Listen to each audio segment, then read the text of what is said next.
Finisce qui.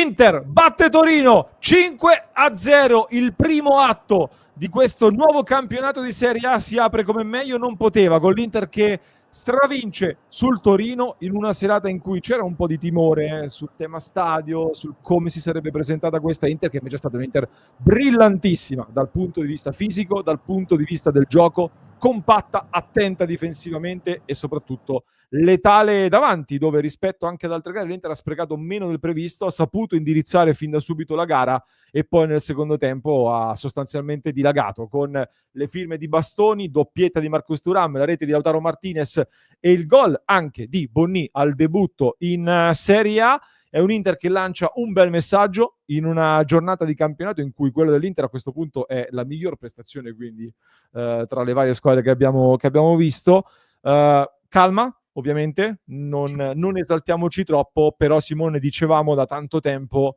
sarà fondamentale partire bene in questo campionato. È una squadra che ha bisogno di fiducia, è una squadra che ha bisogno di lavorare con calma, con i risultati che certificano che si sta facendo un buon lavoro, e un 5-0 così, soprattutto anche per la prestazione che l'Inter ha fatto, non concedendo praticamente nulla al Torino che è stata poca cosa, ecco, è il modo assolutamente migliore per partire.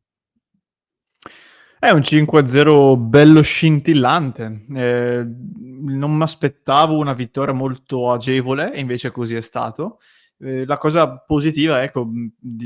riallacciandomi a quello che dicevi, è che ho visto un'Inter serena. È arrivata a questo risultato con la tranquillità e la consapevolezza dei propri mezzi, e questo è forse il segnale più importante, perché arriviamo da un'estate tutto sommato pesante per tutto quello che è successo sia in campo ma soprattutto fuori, e il primo anno tra l'altro dopo un quadriennio lungo e intenso di Simone Inzaghi, quindi tutto da scoprire, e direi che il primo segnale è importante. Poi vuol dire tutto e nulla, nel senso che appunto è la prima uscita, quindi come dicevi calma e pazienza, però meglio di così è una banalità, ma anche nel punteggio difficilmente si poteva immaginare un inizio migliore di questo, e anche poi negli indizi sui singoli di cui adesso parleremo.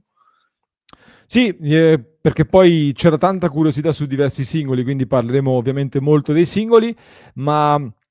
sono rimasto molto colpito comunque da questa prestazione, ripeto, brillantezza fisica buona, abbiamo visto un Inter che comunque ha aggredito fino all'ultimo il Torino, un Torino che, lo ripetiamo, non mi è sembrato una granché, sinceramente, almeno questa sera.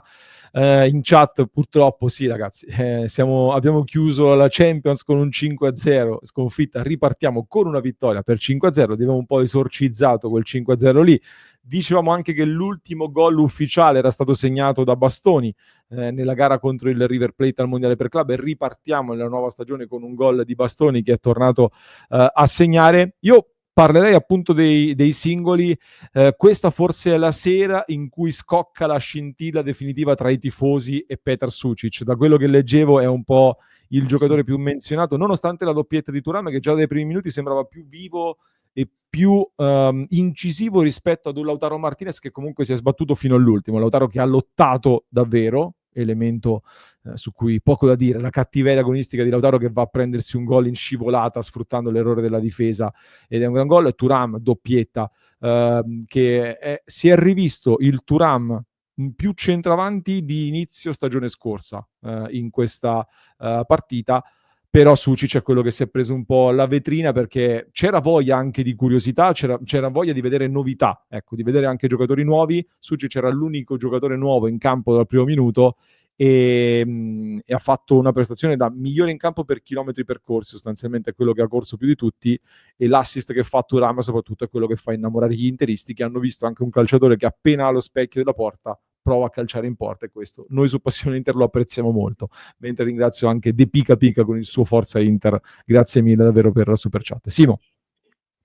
Ma su Sucic, qui su Passione Inter l'abbiamo detto fin dal giorno 1, è un giocatore che ha le potenzialità per essere importante per l'Inter. Nel precampionato ha fatto vedere, secondo me, luci ed ombre, e non sembrava in procinto di fare una prestazione del genere. E invece poi, anche questo è un indizio, prima partita che conta, ufficiale, 3 punti in palio, Sucic sale in cattedra e domina il centrocampo. Ora, ripeto, come dicevo per la squadra, non aspettiamoci un Sucic 100% alle volte così, perché avrà anche lui i suoi momenti di difficoltà, e anche lui è ancora comunque abbastanza giovane. Però abbiamo un giocatore che può dare un'altra marcia al centrocampo, che ha anche delle caratteristiche interessanti, e tra l'altro oggi, come dicevo in cronaca, secondo me l'abbiamo visto con un trio di centrocampo non ideale per valorizzare ancora al meglio le sue caratteristiche, perché secondo me Sucic, che oggi ha fatto un po' l'appoggio al regista più di Mkhitaryan, invece Sucic per me dovrebbe giocare ancora più avanti e far sì che sia Barella l'appoggio del regista Çalhanoğlu, che oggi ovviamente non c'era.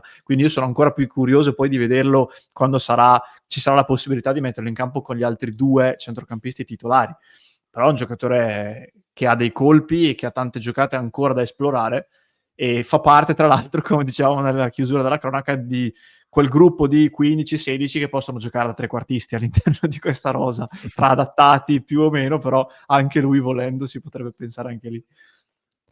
Ecco, diciamo che in questa partita qui per me ha confermato di nuovo che il ruolo è la mezzala, comunque lo vedo meglio lì e gli dà la possibilità di esprimersi al meglio. Al suo posto, al posto di Çalhanoğlu, che era squalificato, così come era squalificato Pio Esposito, è andato Barella in cabina di regia. Un Barella che ha toccato una quantità impressionante di palloni, diversi errori, c'è da dire, però quando ne tocchi tantissimi, secondo me è ovvio che sale anche il livello il numero di palloni sbagliati, e quindi non è questa però la partita, secondo me, su cui possiamo fare delle sentenze e tracciare proprio delle sentenze su quelli che saranno i nuovi equilibri con l'Inter, che recupererà Çalhanoğlu, sarà un giocatore ovviamente molto molto importante per questa squadra, che è ripartita a livello di gioco abbastanza in linea con quello che ha lasciato Simone Inzaghi, forse un pochino più verticale, forse un pochino più diciamo anche orientata all'attacco centrale piuttosto che allo sfogo sulle fasce, che abbiamo cercato un pochino meno rispetto all'insistenza che c'era con Inzaghi, un Inter che andava molto più per vie centrali anche a dialogare, e che ha chiuso con un 3-4-2-1 dove Zelinski e Diouf, come dicevi tu, il debutto anche di Diouf in questa partita alle spalle degli attaccanti, e Luis Enrique che è stato schierato di nuovo a sinistra. Una squadra che, come scrive Gino in chat, è molto più pressing, è vero. Oggi abbiamo rivisto quegli accenni di pressione alta, soprattutto anche sul gol di Lautaro Martinez e il gol di Bonni nascono proprio dall'andare ad aggredire alti, quindi è un Inter che ci ha provato e lo ha fatto bene. Questo era uno dei dettagli che Chievo aveva sicuramente già previsto e aveva già anticipato. Su Diouf leggo diversi commenti sul fatto che abbia sbagliato i passaggi, è entrato con i primi palloni toccati non benissimo. Ragazzi, 48 ore fa a momenti nemmeno sapevamo chi fosse, molti tifosi non sapevano nemmeno chi fosse. Questo è un ragazzo che arriva all'Inter, debutta a San Siro, buttato così nella mischia, ok che non era una partita di altissima tensione, tra l'altro buttato lì a giocare alle spalle dell'attaccante, lui che tra l'altro lo vedremo più spesso mezzala, secondo me ci può stare che sbagli qualcosa, anche perché il Torino comunque non è che abbia mollato del tutto nel finale come intensità in questa gara. Per me sono molto di più le cose positive da sottolineare, tra cui una porta inviolata, che è una gran bella notizia, Simo. Esatto, sì, io l'ho detto più volte, l'Inter deve ripartire dalla tranquillità difensiva, deve tornare ad avere quella sicurezza che ha avuto negli anni migliori e che ha solitamente accompagnato le migliori vittorie, appunto, e che invece, al contrario, negli anni peggiori, anche se magari di poco, però è venuta a mancare. Il Torino ha provato qualche tiro senza avere grandi pretese, Sommer ha fatto qualche parata, ma abbastanza di routine, e la difesa non è stata particolarmente sollecitata, se non in un paio di ripartenze all'inizio che potevamo gestire meglio. Però davvero partita, io non ho avuto l'impressione che l'Inter volesse arrivare a questo punto, però si è un po' incanalata fino a qui, un po' il Torino che a un certo punto ha capito che non ce n'era, un po' l'Inter che pian piano si è sciolta, e siamo arrivati a fare un 5-0 comodissimo, quindi veramente molto molto bene. E ovviamente adesso calma, però è anche giusto essere contenti visto il momento da cui arrivavamo. E infatti io vado in conclusione, poi faremo un altro approfondimento a parte dove analizzeremo ancora più nel dettaglio anche gli aspetti tattici di questa partita e non soltanto. Per me la più grande notizia di questa partita è la questione entusiasmo. Questo è un progetto che ha bisogno di entusiasmo in questo momento per decollare. Sul mercato, dicevamo, tanti sono ancora delusi, arrabbiati, abbiamo letto i commenti che ci avete lasciato in chat, quindi serve il campo per togliersi tante cose, tanti dubbi e riportare un pochino tutti centrati sull'interismo, una vittoria per 5-0 così in casa è già una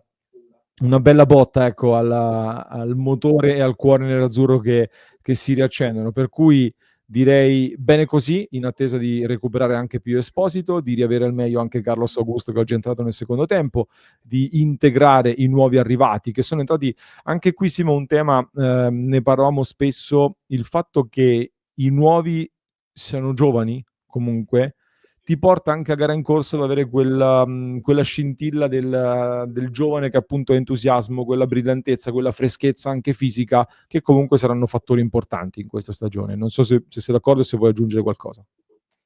Sì, e al contrario, per ritornare anche ai commenti su Diouf, dobbiamo anche renderci conto che quando entra un giocatore giovane, soprattutto a San Siro, anche in momenti apparentemente tranquilli come una gara che si era già portata sul 3-4-0, può anche risentire un pochino della situazione. Quindi anche sul discorso Diouf, io non starei a fare grandi ragionamenti. È entrato un po' già nel garbage time, come si dice in altri sport, e ha provato forse, sai, quando entri in quelle situazioni lì magari provi anche una giocata un po' forzata per farti vedere, e se sei un po' sfortunato magari fai l'esatto contrario, cioè emergi in negativo. Ma va bene, cioè parliamo di 10 minuti in una partita già chiusa. Non sono questi, ecco, i momenti in cui misurare gli ingressi dalla panchina, però ecco, è stato interessante, ecco, anche vedere appunto Diouf, Bonny, lo stesso Luis Enrique nel finale. Vedremo.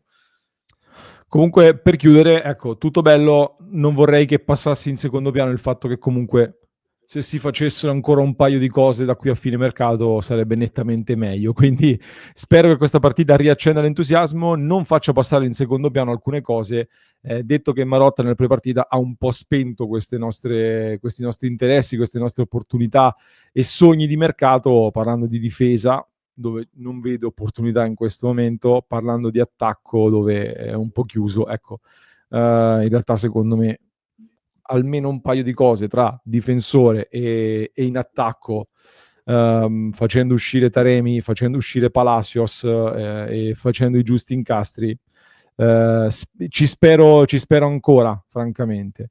Chiuderei qua la nostra clip, mi raccomando, ricordandovi di iscrivervi al canale se non l'avete ancora fatto, così non vi perdete neanche uno dei nostri contenuti e vi aspettiamo nel club di Passione Inter, la nostra community con interisti da tutto il mondo per tifare Inter insieme a noi e accedere a tanti altri contenuti insieme.